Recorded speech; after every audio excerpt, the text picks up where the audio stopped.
So anybody who doesn't know, I'm Sarah Lyman. I'm the Community Engagement Coordinator at Friends of Casco Bay.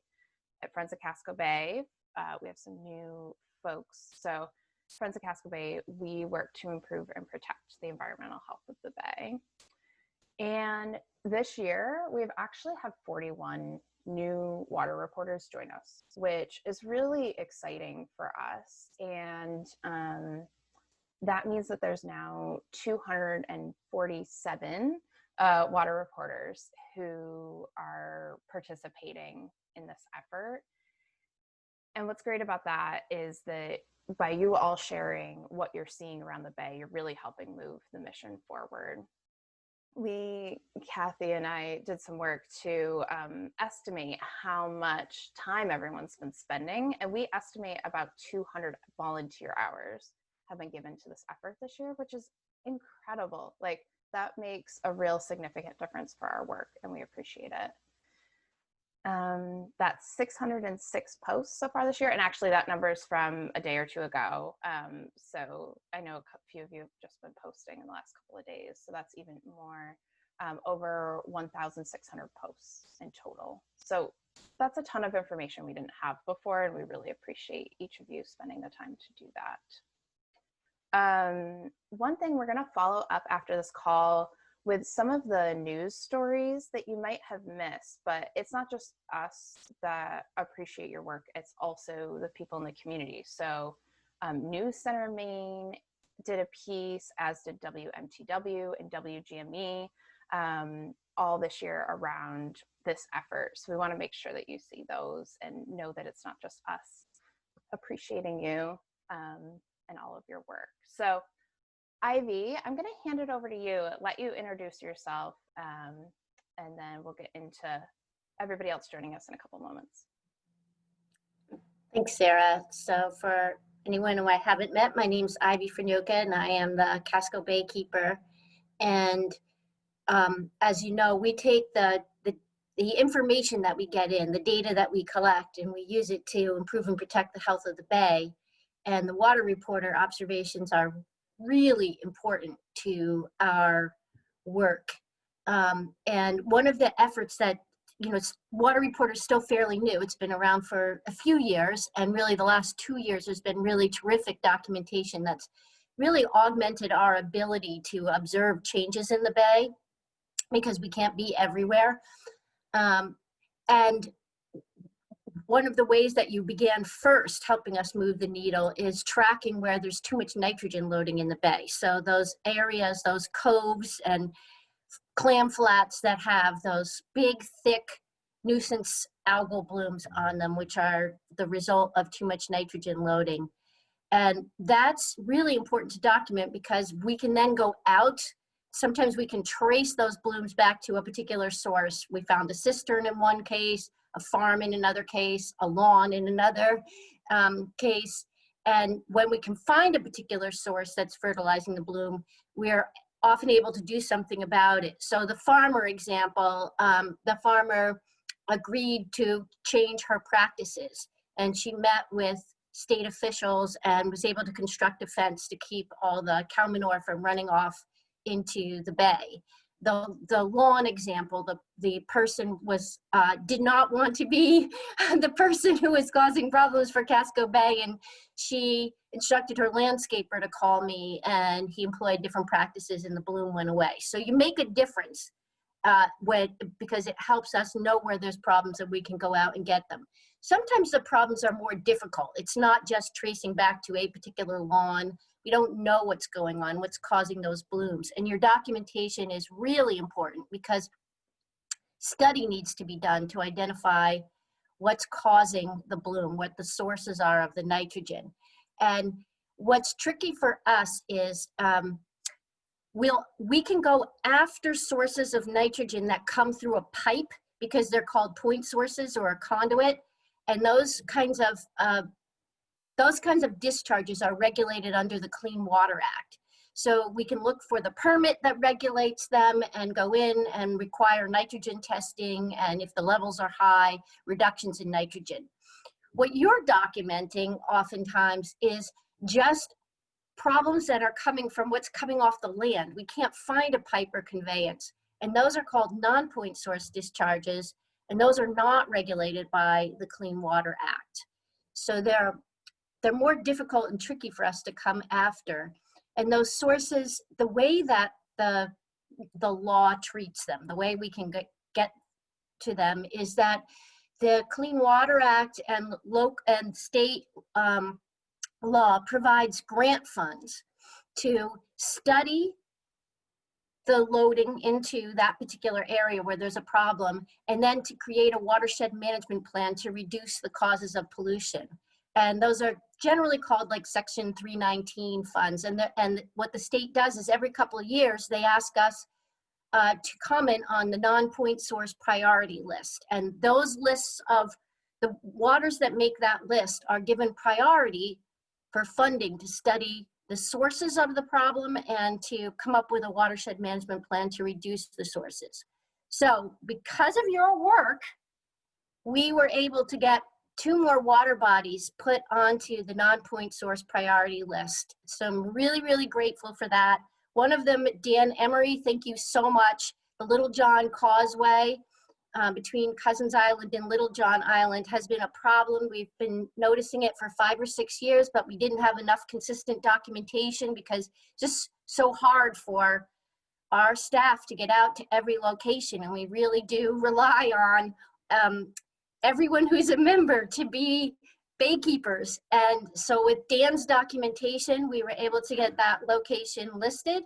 And that's been a troubling location for us to figure out what's causing that bloom. And the second one is Basin Cove in Harpswell. And I can tell you that the Marine Resource Officer and Harbor Master for Harpswell is delighted with the help getting that documented. It's an area that is a very rich clam flat. The nitrogen loading is probably also related to the high bacteria levels there. And so he's very excited this is on the list because it then gives him the ability to apply for grant funds and to try to figure out what's going on there. So thank you, thank you, thank you. And I'm going to stop there so we have a chance to have a conversation with all of you. Yes, so thank you all. We're really excited it's not good news that these locations were added on the list, except for it means that they're getting that extra attention and possibility for grant funding. So thank you. So I wanted to start today with the tech side of things because I want to get it out of the way, because I know that the tech with Water Reporter can be tricky and frustrating sometimes, but I know a lot of you also have really found some tricks and tips that make it work best for you that other water reporters might not know about. Some of what happens is we're the largest group that uses this app, or you all are the largest group of volunteers using this app, so way to go. However, that means that we're often the group that's finding issues, and we have a great working relationship with the folks that created the Water Reporter app. So we're constantly giving them feedback. I was sending them last week screenshots Dan had sent me of his phone so that they could sort out an issue. So we appreciate that extra work that everybody's doing. And I wanted to mention 2 tips quickly and then hear from all of you what works with the tech and what doesn't. So one tip, especially if you're newer, is to take photos on your phone through the camera app first. So instead of opening, when you're at a location, you're like, oh, I want to take a photo of this and share it on Water Reporter. Instead of automatically opening your Water Reporter app, instead actually take the photo on your camera first, or your camera app on your phone first. Because what that does, this tip actually came from other water reporters, is it means that you have that image even if there's a tricky spot with Water Reporter as you start to try and use the app. And because if you take it in the app, you can kind of lose the photo if something isn't working perfectly. And then the other trick is those who have been participating before this year or early, starting early this year, you know that they changed the app this year. And when they did that, a lot of folks are having trouble kind of navigating to all the fields beyond posting the location, because you open up the app to do your posts, you click on start post, you see this map right away. It's hard to realize to get to how to get to the other fields. And what you want to do is put like your finger on your phone as low as you can below the map, and then push your finger up the screen to drag the map up out of view, and you'll see all the other fields below. So if that's something that's been tricky for anybody, hopefully that helps. So like we said, we really do want to hear from you. So if you have any ideas about the tech side of things or struggles, you can feel free to either unmute or let us know in the chat.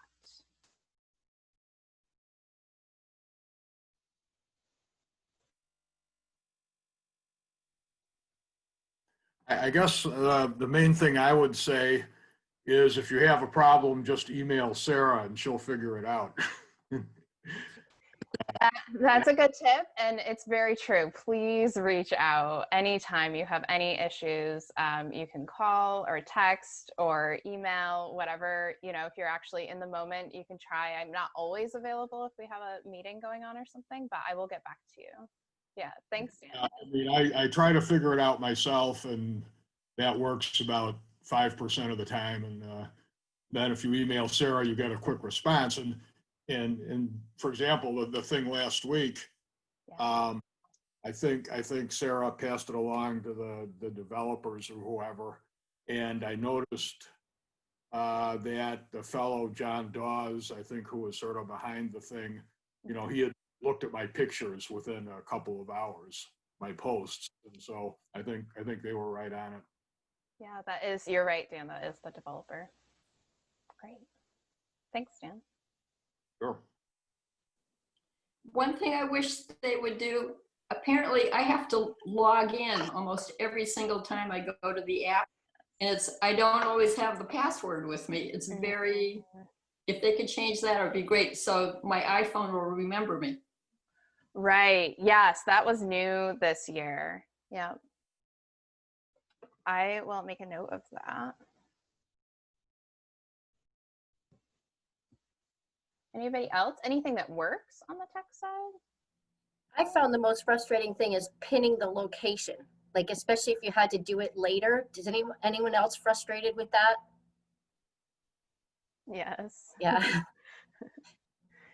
Yeah, one little trick, or trying to put in an address if you're not doing it in real time, if you're not still at that location, put in the address in the little field above the map, then try to move the pin, because it'll at least get you closer. But it is tricky to drag the little location thing around, because then the map starts moving.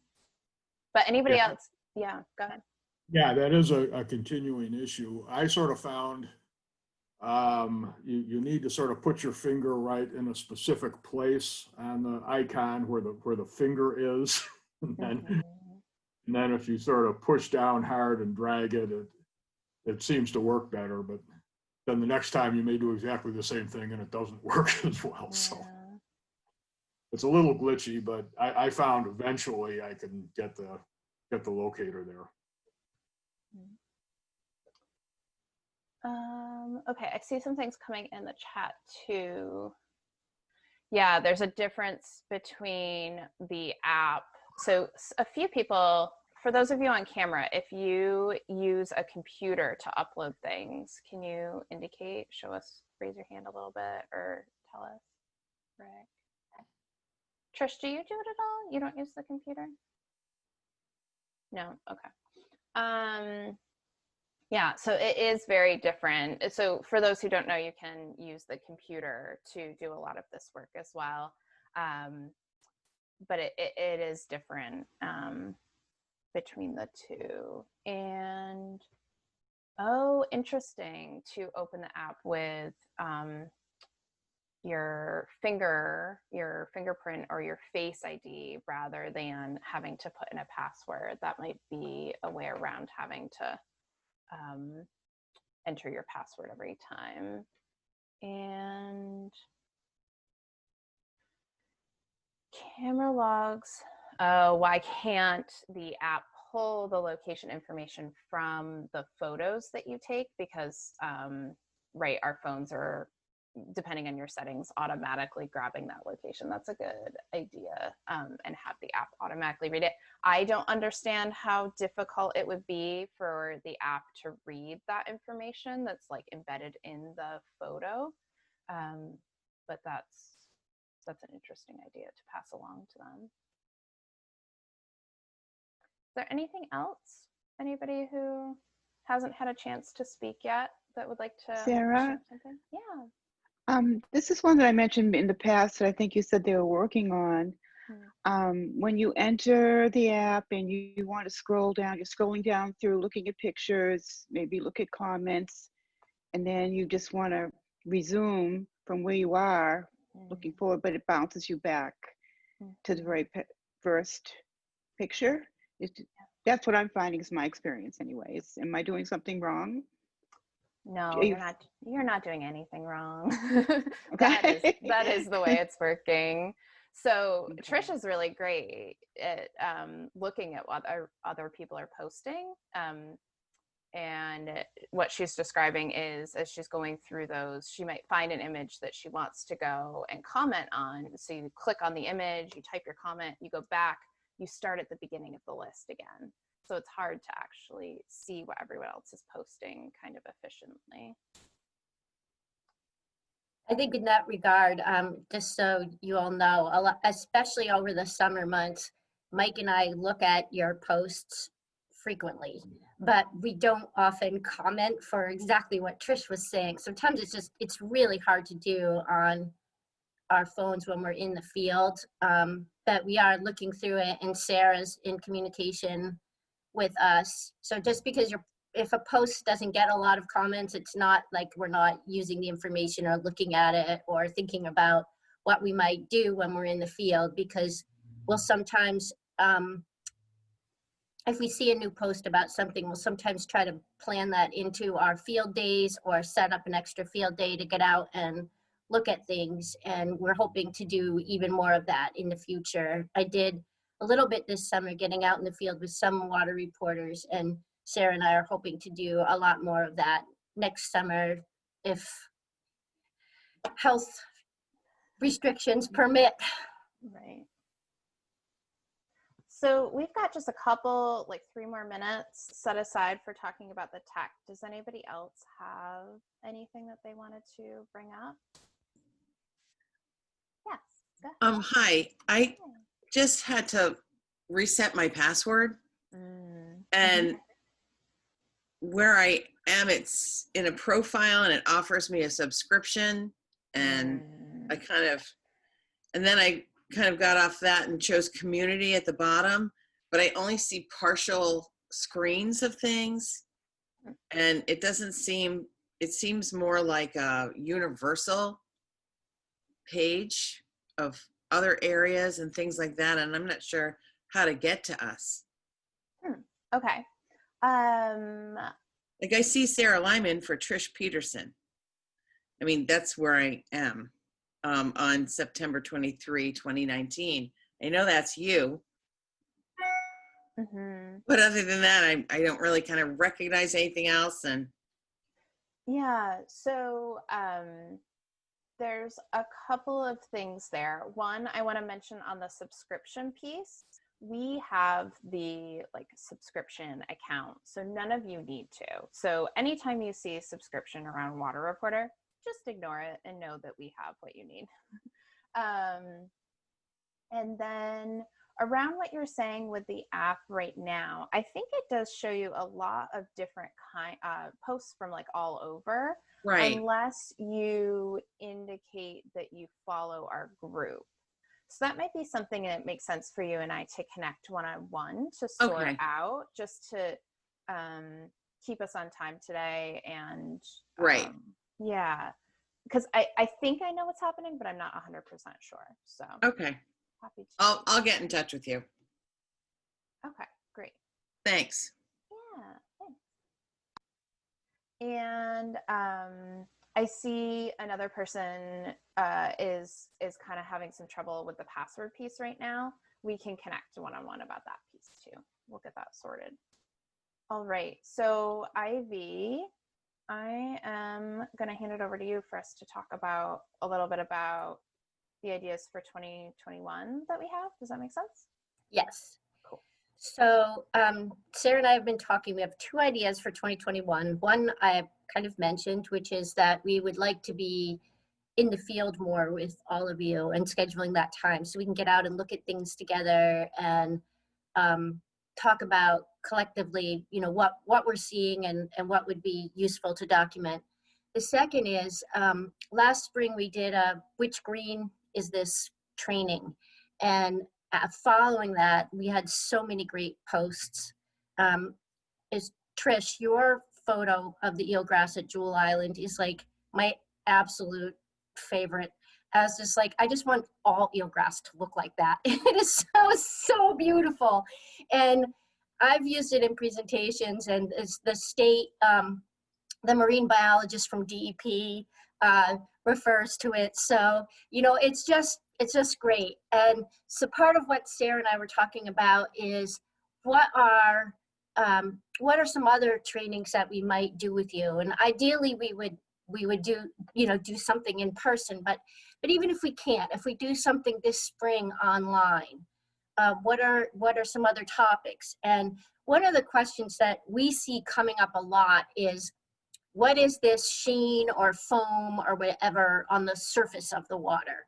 And those can be from many different sources. There might be a phytoplankton bloom, there might be some biological activity, there might be an illicit, you know, a discharge that shouldn't be there of an oily substance. And so one of the ideas we had was offering a training on that and getting in maybe an expert from NOAA to help with the sheen piece of it. So it would be an online training, but it would do the same thing. It would give you some background and some information to help with documenting sheens and all that we are seeing on the surface. So that was one of the ideas that we had. And I guess I want to hear from you. What types of training are you interested in? What questions came up for you? Does that sound interesting to you? We're pulling that from the kind of questions that we get in most frequently, because when a question comes in, Sarah and Mike and I, we kind of huddle over it, and if one of us knows the answer, great. If not, we consult with someone outside of the organization before we get back to you. So what do you think?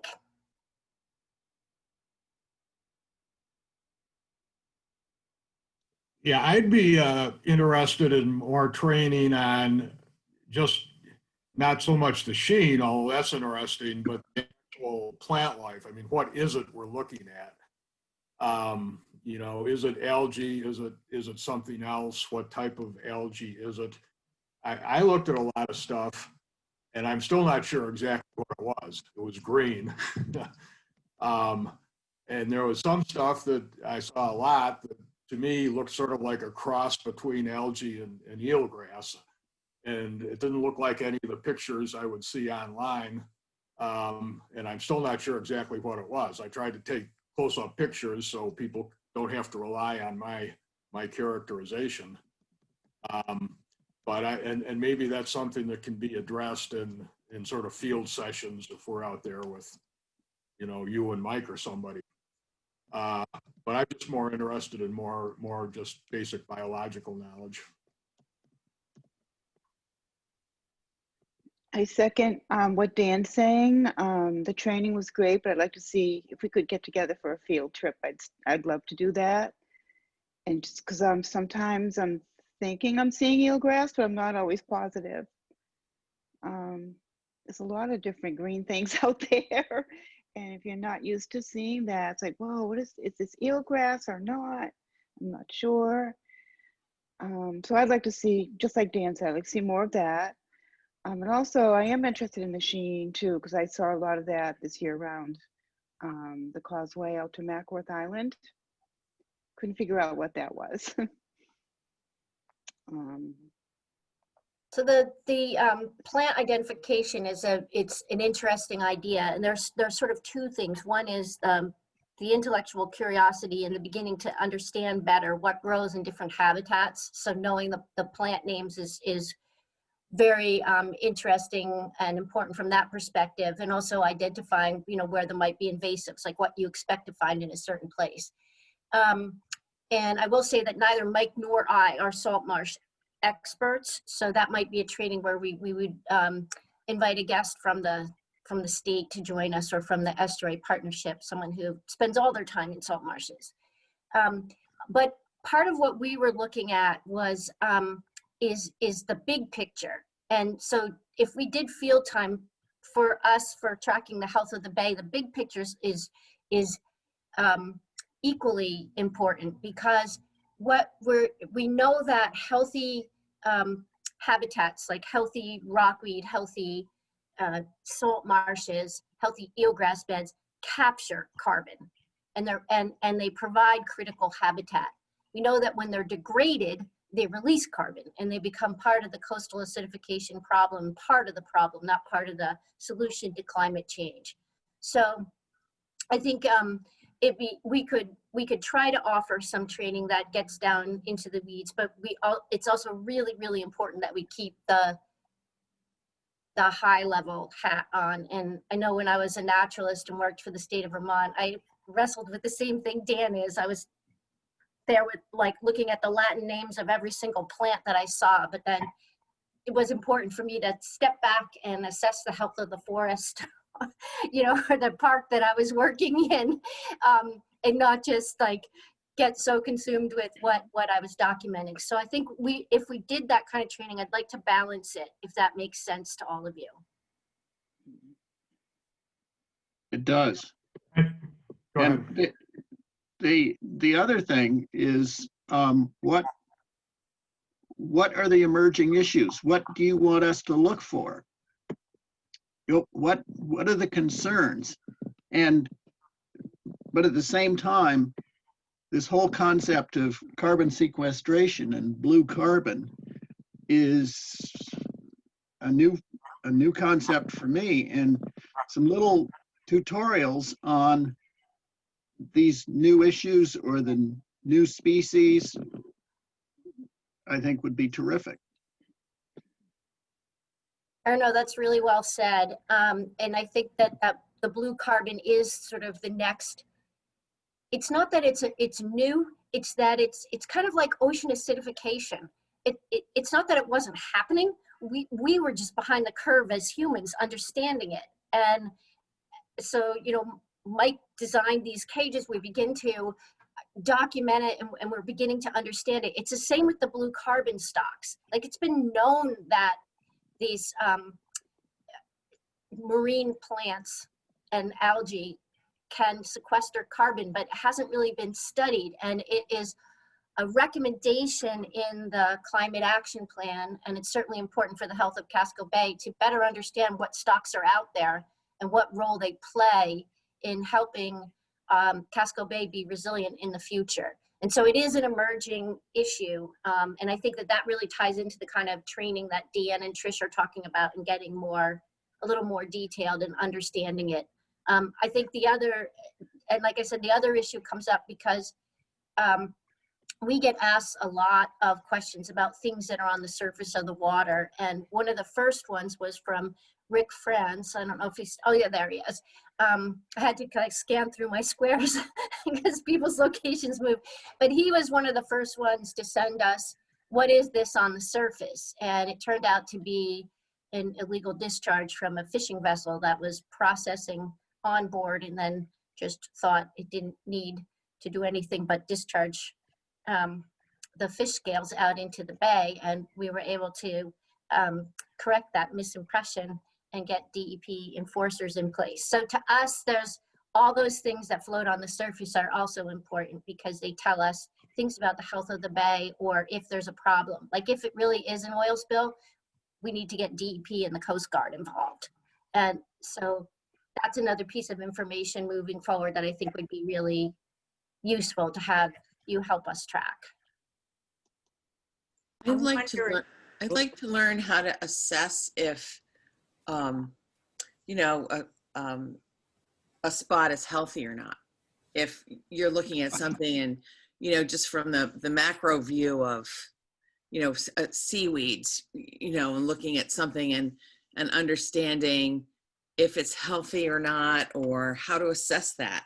The same with eelgrass, or, you know, any other kinds of bigger places, overviews, and then you can go into the micro stuff of what's growing there and stuff, or what isn't. But I wonder if that type of thing might be available. Can I add to that? Sure. Just something on the same point is maybe like, what are the keystone species in that area? Right. That you'd really, really want to track. And then over time, you know, like it might be that the rockweed looks fine every time you go, it's fine, fine, fine. But if you keep taking pictures of it and you have that documentation over time, then you might see some subtle changes if it's really a keystone species to that area. Okay. So that makes sense. Sometimes like in the upper marsh, we'll see like Phragmites or something and that's invasive and and then it degrades the habitat. So, so these are really good points, and they build on the which green is green training, but it makes me think time in the field with all of you. Like if we knew we could be in the field at a certain site, for example, Mere Point boat launch, which I believe Dan was also helping us track.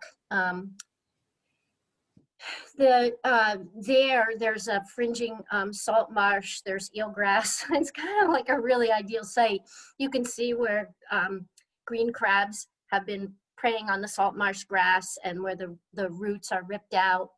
So there's a lot to sort of learn in one location. So maybe some time in the field where it's looking at like eelgrass that's degraded by too much nitrogen or you know, the impacts on the salt marsh, because there are some sort of signs. Again, neither Mike nor I are the experts. We're tracking things at the big level like you are, but we can help with that, and we can get in some experts so that we all deepen our knowledge. I'd love to jump in here too and say, as you are building your baselines of knowledge out there in the field, it's important to remember that part of the value that you bring to this effort is that if you are going to a particular location on a frequent basis, you become the expert. And what is that change that we're seeing over time? Things are changing quickly. And Roberta, when we think about things like a keystone species 15 or 18 years ago, we might have said, this is all mussel beds. Well, the intertidal mussel beds are gone. So you see what I mean? So even when you pick one thing that seems to be dominant, perhaps, in an area that you're going to, if you see that shifting, if you see the mosaic of species shifting, there's tremendous value in eyes over time. And that's where you, as members of an observing network, is key. Marine systems are inherently dynamic, especially in shore like this, but now with climate change, things are changing so fast that the baselines of what you're observing now are likely to be very different, even in any given season. And that's a lot of where your value is. Mm-hmm. Excuse me for bumbling through this question, but have you ever thought what you and Mike see might raise questions where you, as Friends of Casco Bay, would then put out something, say, once a month? We're concerned about a specific problem, and then let everyone on the bay know to look for that. I'm not sure if I'm explaining myself well enough, but I understand, but I think I understand what you're saying. And I wonder if, for an idea we could consider, if we've been trying to put out a water reporter photo of the month that often documents something retrospectively, but I wonder if we could add to that when we send those out to you. And here's what we, anticipate coming up. And I know Sarah does some of that already with sea level rise or storm surge or something, but we could, you're right, Rick, there's different things with different seasons, and that's a really good idea to put some thought into. Yeah, and if you see something and you sort of question it, if you put it out to the water reporters, then all of a sudden you get a lot of input from all over the bay, not just each of us individually. I wonder too, based on what Kathy was saying, if in the training about observations, if we frame it that way and maybe look at some of these historical changes and what, we don't exactly know what the changes might be going forward, but that's part of why we're doing this observing network. And the data it's so critically important. I mean, we get asked about this from the Coast Guard, from the state. People are looking at this data because they know things are changing quickly, and nobody can be out there. No single person can be every place documenting what's going on. I'm reminded of the eelgrass crash in McCoy Bay, which I think was 11 and 12. And Hillary Nichols, who was the eelgrass expert, I heard her say, we didn't notice it coming. We were blindsided by it because they hadn't scheduled field work. And it was the people like us and the water people, like fishermen and clammers, who perhaps weren't keyed in at that point to sound an early alarm. They came back and said, all the eelgrass is gone, what's happened? And then there was a big kerfuffle about what happened. Sarah, I don't know if you could add to the notes. That I'm so glad you brought that up, Erno. That was a place where there was a lot of green crab predation, but I know over the last several years I've seen shoots of eelgrass, juvenile eelgrass, growing up in patches, and that might be one of those field things when we're in the field to kind of look at, so that there can be some tracking too of reemerging eelgrass and some attention paid to that. Yeah, absolutely. So this is John Moore. Hi, John. And I'm actually down in Washington, D.C. at the moment. I'm out on Cushing's Island. And I'm sort of wondering, is there any sort of like a description of overall things that an island could, because I don't think I've done water monitoring and stuff over, but not in a consistent basis.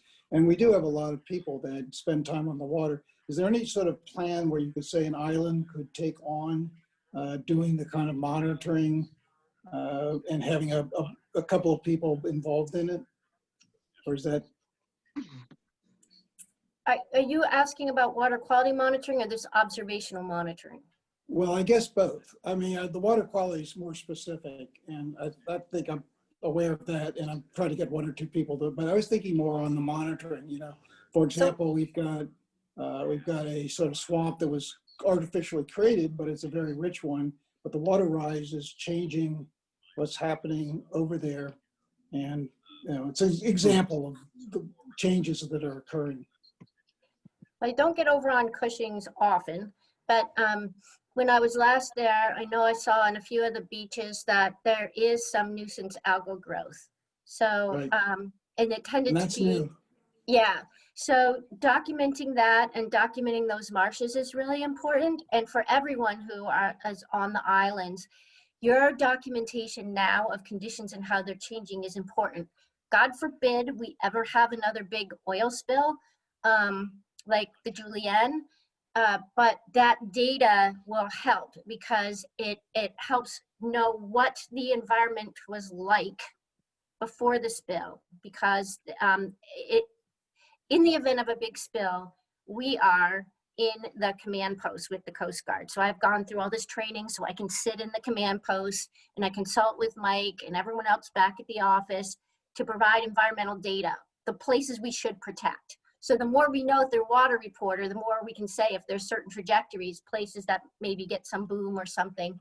And then also post an oil spill, there's a law that requires that the environment be restored to its condition pre-spill. So the documentation is really important in that regard. So I hope that that is a purpose we never need to use again, but it's good to have that data there on the islands. And I think the third thing, John, you pointed out is because we're not out there, storm surge and sea level rise on the islands is, I think it's gonna be really, really important to document that. And that would be so helpful for all of you who are out on the islands. And I have been documenting the high tides and the low tides because they're much more extreme, particularly if you've got linked with the moon, with full moon. And it's really changed over the last 20 years. So, and if you see erosion or anything caused by it, that's useful. Part of one of the biggest bay keeping efforts, if not the most, the area that I'll concentrate the most on in 2021 through 2024 is having the state revise their land use regulations in the coastal zone, both to manage stormwater and for protection of sand dunes and coastal bluffs and things like that. And that's a big lift, and there won't be me alone. There are a number of people who will be working on this collaboratively. And so your photo documentation of these impacts would help, because it would help show, especially if we have to go to the legislature and do some education as to, you know, why these changes in law are necessary, or do presentations in the Climate Council meetings. It's really good to have documentation of this is happening. This isn't just like to protect us from future climate change. This is happening. So it sounds like it would be useful for us to really do an inventory, maybe a couple of times, at least early spring, fall, et cetera, and really have that database for different sensitive areas around the island that would be available. Thank you. That helps. And one of the things that I'm hearing throughout all of this is continuing to want us to encourage like more specific ideas around times and how and things to post on. So we'll revisit that. This is such great timing. Thank you all so much for spending the time with us today. We're getting ready to plan for the next season, so all of this is going to come right into our meetings to do that. So thank you very much. And Water Reporter happens all year round. Anybody who has time today and wants to go out around midday, the water levels are really high at high tide right now. You may have noticed the email yesterday. However, I think we had a glitch and it didn't go out to everybody. But we appreciate you all so much. I know I'm going to be able to stay on for a little bit, but we're 2 minutes over time. So I want to create a pause for anybody who does have to step off for any reason. You can feel free to do that, and we'll follow up with an email. Thank you all so much. The Bay is definitely better for having each of you keeping your eyes on it. So thank you. You can always reach out to us, call, email, and for anyone who is jumping off, happy holidays. Thank you. So I'm one of the people who has to jump off because I have another meeting at 9. If you think of other ideas, let us know, because we are putting together what we'll do over the spring and summer. So thank you, everyone. Happy holidays. Thank you. Is there anybody who has an idea or a question that wasn't able to kind of jump in with so many of us on that wants to do so? Yeah. There was one thing. You're next, Roberta. I'm sorry. No, that's fine. That's fine. I was wondering, I'm in Yarmouth, and we're having a lot to do with the dams coming out on the Royal River. And I'm wondering if Friends is talking with Royal River Conservation Trust and Royal River Alliance, and what we could be doing to monitor the sites. I mean, I've gone down to the bridge, and that's kind of one of the spots I'm interested in. But if there's something, should we just keep documenting? Because I don't know when this is going to happen or even if. But I know that people do alewife fishing there. I mean, it's a huge site. So, and it's an important site. Sure. And I'm not really sure what's going to happen with soil and erosion and, you know, the basin and the runoff and everything, and what's going to come from upstream.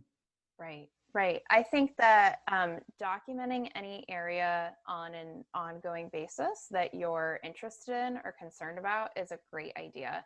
And know that we do have a good relationship with Royal River Conservation Trust. And they actually gave Kathy and our staff an award this year. And so yeah, I saw that. That was great. Yeah, so we do keep in touch with them regularly, and I'm sure we'll be kept up to date on that process as it moves forward.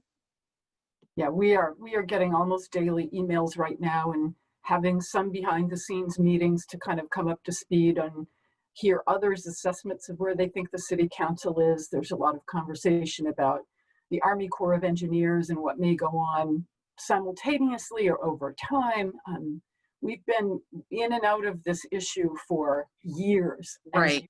You know, if you live in Yarmouth for years, and we are not going to be taking the lead on any of that because there are the river groups and the residents that are trying to work things out. We understand the concerns of the marina operators down at the mouth and concerns about sediments. There have been some very good studies, but until everybody's concerns can be addressed to some degree and the Army Corps can get some clarity on what is possible, then I think this is going to continue to rumble around. But we're watching it closely and we are having those conversations. So that's great. It's good. As a Yarmouth resident, I would just encourage you to continue to stay close to the process and ask good questions. Well, I'm also concerned too, where if the Army Corps comes in, where are they going to be taking the silt? You know, because I think that's a big issue. Right, definitely. Yeah, there are lots of regulations around dredging, and that's a longer conversation we could have another time. Yeah, about what happens with dredge spoils. It's pretty regulated. So thank you. Okay, well, I'll look into that so I can learn. Thanks. Yeah, there's a good article. If I can find it quickly, I will share. There's a good dredging article. Oh, thanks. That came out a little bit ago. Not about that location, but cover things in general. And then Roberta, what were you gonna say? I was too embarrassed to ask because I've only done about 2 posts since the app changed. Okay. Yeah. And I just couldn't find, like I went through all the steps and I just couldn't find, where do you just send it out there and did it get posted? Sure. So we have a link to just the instructions. I need a manual. Sure. Well, why don't I also send around, I did update the instructions on the website. The trick is that webpage has a lot of information packed into it, and it is like, I don't exactly know how to do it better, to be honest. If anybody has any ideas around how to make our Water Reporter webpage more useful to you all, please let me know. Unless I give you like a link to a certain section, it's kind of really hard to find. It can be really hard to find what you're looking for. The trick, and I'm looking over at Will Everett, another person on our staff, because I saw his face agree with you, Roberta, because sorry to call you out, Will, even Will, who uses this app regularly enough and is helping train people on it, when it switched also was like, where do I submit this? Where's my post? So you're not alone. After you fill out all of the fields, I'm just telling everybody now, but I'll send around information. After you fill out all the fields, you look all the way at the top of your screen on the right-hand side, which I'm mirrored, I think. So on the right-hand side, and there's a little black check mark up at the top, and that's the submit button. Okay, so it's like super hard to see because it's not in order. Like there's no submit button at the bottom. And then the best thing to do afterwards to check is to, there's like a little globe icon. And if you click on the globe icon, that's supposed to take you to like the most recent posts, and it, depending on your settings, should be just our local posts. So you hit on the globe icon after you hit the check mark, and then you should see your posts there pretty quickly. You can always email me, call, whatever, and say, did my post go through? A lot of other faces on this call have done that a lot, and that's fine. I'm happy to confirm it with you, but you can check yourself first if you'd like. Yeah, and make sure I have the right settings so that when I do click the globe, that would be wonderful if it wasn't all over the world. Yes. Okay. So group, that's, I'll try to send information on that too. This might come in phases though, because I think some of the information I want to get you right away, and some of it we might send a little later, but. Thank you. Yeah, one thing I'd add is that on my phone anyway, I mean, I take the pictures and then I come back to North Yarmouth and post. And after you hit the check mark, assuming you know how to do that, sometimes you have to wait quite a while before it posts. And I've, you know, before I got used to it, I'd hit it and I didn't think anything was happening. And I'd go around and I'd screw up the post. But you just have to wait, often for a couple of minutes. But then when it posts, you'll see that it posts because it snaps to and you see the post. So part of it is just knowing that it might take a while and patience and waiting for it. Which is one of the reasons that we suggest taking the images first. There's a little blue circle that spins around when it's trying. It depends in part. It's a kind of a delicate procedure to sort of lift up the screen you're looking at so you can see the circle spinning around. Oh, interesting. And you can screw that up too. Thanks, Dan. Yes, so yeah, that blue circle, that's interesting. Dan, I'll have to do another post again soon. I mean, it might look different on my phone, you know, who knows? And it often takes, you know, it depends on your internet connection in part, how long it will take, or like what else is happening on the background of your phone, like what other apps you have open on your phone, and your device itself.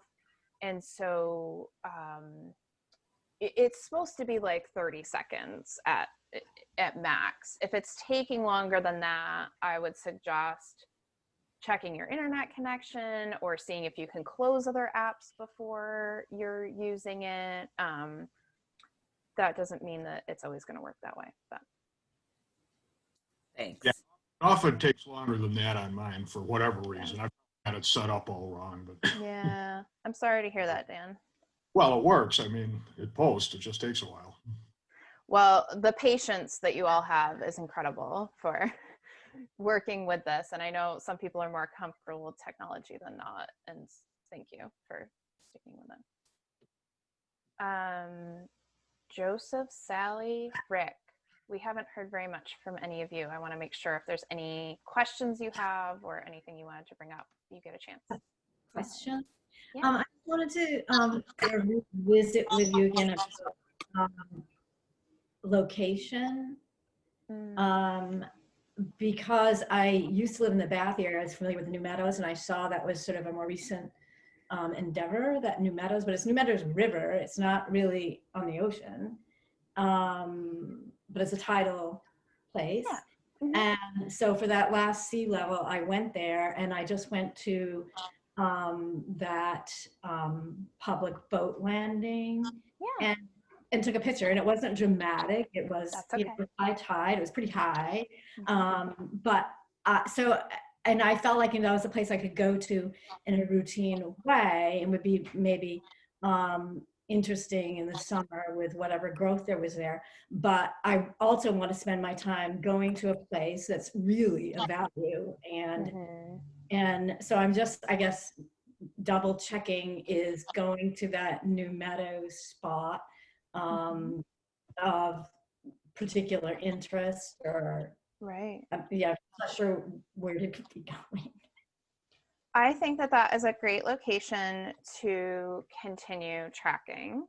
And at the same time, one of the things that we're going to be talking about at the staff level is, are there any locations of particular interest, and kind of refreshing that information for you. And my goal is for us to do that over the winter and have refreshed suggestions going into the spring. So that's information that everyone will get at that time. So I think for everybody, using the app at locations that you're familiar with and or frequent is a great idea. It's supposed to be easy, low threshold to participate. That's one of our goals. So go with those locations for now. And then if we have particular areas of interest, we'll refresh all those suggestions come spring is kind of my goal for us. Is that? Yes, thanks. It's like a little bit of a waiting game, but also you're doing the right thing. Keep doing it. Rick, you unmuted. Yeah, Sarah, I have an app called Tides, Tides. Yeah. And I found that as a great resource and a nice way to tie in Water Reporter, that wherever you are, it'll give you when the exact high tide is, the exact low tide. You can see trends, but it's just a nice sort of backup reference that helps me. Yeah, that's a great tip. I'll include that as a resource for others to consider as well, especially right when we're doing these sea level rise posts. Thanks. Rick, I want to know how you got those red line water levels on top of your photographs. That's some pretty dramatic documentation. And when you're adding lines in there that give fixed reference points after the fact, that was ingenious. How did you do that? Yeah, that sort of falls into my design background. I actually took the photograph, put it on a document, drew the lines in, and put both photographs together, and then exported it as a JPEG. And it's the JPEG that I posted online. So I'm not sure if everyone has that ability, but well, it makes it interesting for us to think about down the road as we ask people to look back at, what are the most dramatic differences in photos that they have, and can they get those photos? Have they been taking them from as close to the exact same spot as possible? We may want to talk with you about going through that process with 2 or 3 pairs of photos from other places over time, because it's like before and after shots. When you see the destruction of a hurricane or a tornado, it's pretty horrifying. But when you see it with a before picture next to it, so these extreme low tides and extreme high tides, I think over time that may become a very useful mechanism for us to use. So thank you for sharing with us how you did that. That's great. And Joseph, you've been unmuted for a while. Did you have anything you wanted to ask or bring up? I just want to thank you very much for this. I was, when I started, I was struggling through making posts, and then the app changed, and I've been trying to get back into it. I was really busy this summer, and so I've been trying to get back into it this fall. So you've answered a lot of questions, and thank you very much, and I'll try to be a little more active. Yeah, I know it's hard, and that's so great, and thank you. It can be harder in the winter, which is why we started doing the sea level rise suggestions, and then,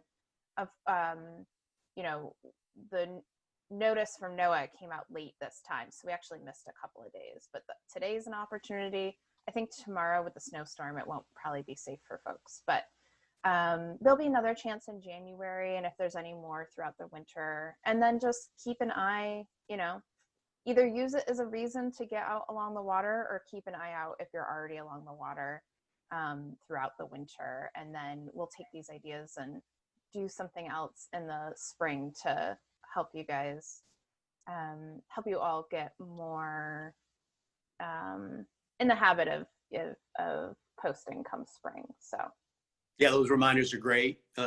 Normally that's the impetus I need to get down to the shoreline, and I'll keep an eye on the clock and just divert wherever I am and get down at high tide or low tide and take a photo. So that's very helpful. Thank you. Wonderful. Anybody have anything else? I don't want to, or no, I can't see you. I just want to make sure that everybody's concerns and ideas have a chance. I'm not sure if I'm muted. I've lost my. We can hear you. I've lost my picture, so Okay. I'm fine. I'm great. Okay, great. Thanks. Wonderful. All right. Dan, yeah.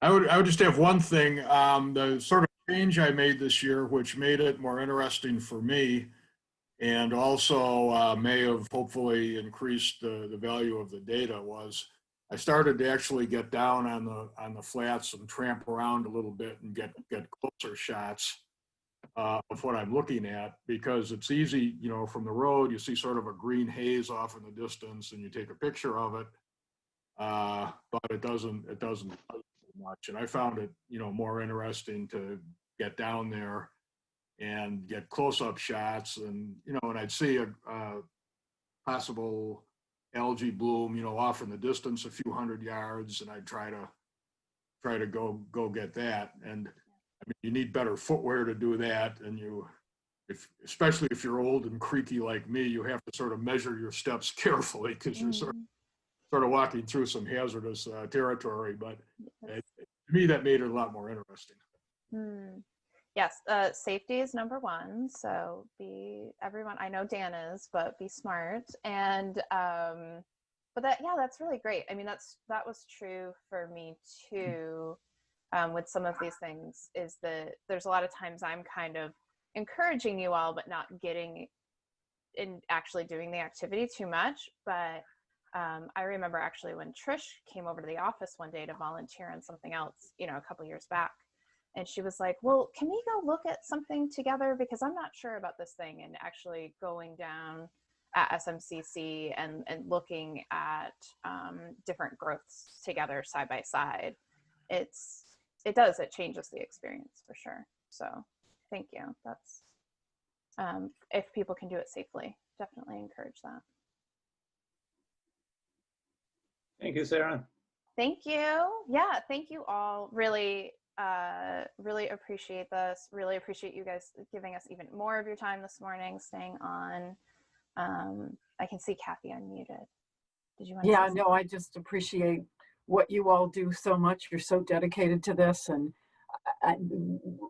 little do you know how often the staff is looking at these photos going, holy cow, look at that. And knowing that the regulatory community is monitoring this stuff with us, I mean, it just absolutely, to underscore what both Sarah and Ivy have been saying to you this morning, to have all of these extra eyes and really concerned brains out there wanting to do more on behalf of the Bay, it doesn't get better than this. So it means a lot to us, and it means a lot to be able to connect with you, at least this way, if not in other ways right now, at least this way. And I think you've given us a lot of stuff that Sarah and the team will be working through as we put next year's plan together, and we look forward to continuing to work with you. Yeah, definitely. Happy holidays all. Thank you. We appreciate you. Hope you have a good start to 2021. We appreciate all of you. Thank you. Yes. Thank you. Yes, we do. Thank you. Happy holidays. Happy holidays, everyone. See you, Joe.